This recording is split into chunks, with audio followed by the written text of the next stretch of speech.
ઓપરેશનના શિલ્ડ અંતર્ગત સુરેન્દ્રનગરની ગાંધી હોસ્પિટલ ખાતે એક મોક ડ્રીલનું આયોજન કરવામાં આવેલું હતું, જે અંતર્ગત અલગ અલગ જે ડિપાર્ટમેન્ટ્સ છે એમનો જે રિસ્પોન્સ ટાઈમ છે એ કેટલો છે એ જાણવા માટે અને કેટલા સમયમાં કોઈ પણ જો દુર્ઘટના થાય અથવા કોઈ પણ હુમલો થાય તો એને અટકાવી શકાય એ જાણવા માટે આ મોક ડ્રીલનું આયોજન કરવામાં આવેલું હતું, જે અંતર્ગત 4:58 વાગ્યે આપણે મહાત્મા ગાંધી હોસ્પિટલમાં એક ડ્રોન અટેક થયેલો હતો। ત્યારબાદ જે CDMO સાહેબ છે એમના દ્વારા ડિઝાસ્ટર કંટ્રોલ રૂમમાં જાણ કરવામાં આવેલી હતી। ડિઝાસ્ટર કંટ્રોલ રૂમ દ્વારા અલગ અલગ જે ડિપાર્ટમેન્ટ્સ છે, fire department, police department, ambulance છે, એ અલગ અલગ વિભાગોને જાણ કરવામાં આવેલી હતી તથા જે વિભાગો છે એ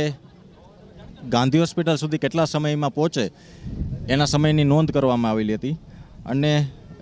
આમ કુલ 8 મિનિટની અંદર ફાયર જે સર્વિસીસ છે એ ગાંધી હોસ્પિટલ ખાતે પહોંચી ગઈ હતી। 17 મિનિટની અંદર બોમ્બ સ્ક્વોડ ગાંધી હોસ્પિટલે પહોંચી હતી અને 5:33 સુધીમાં આપણે ફાયર ઓલવવાની તથા જે બોમ્બ ડિફ્યુઝ કરવાની છે કુલ 33 મિનિટમાં સમગ્ર કામગીરી પૂર્ણ કરવામાં આવેલી હતી।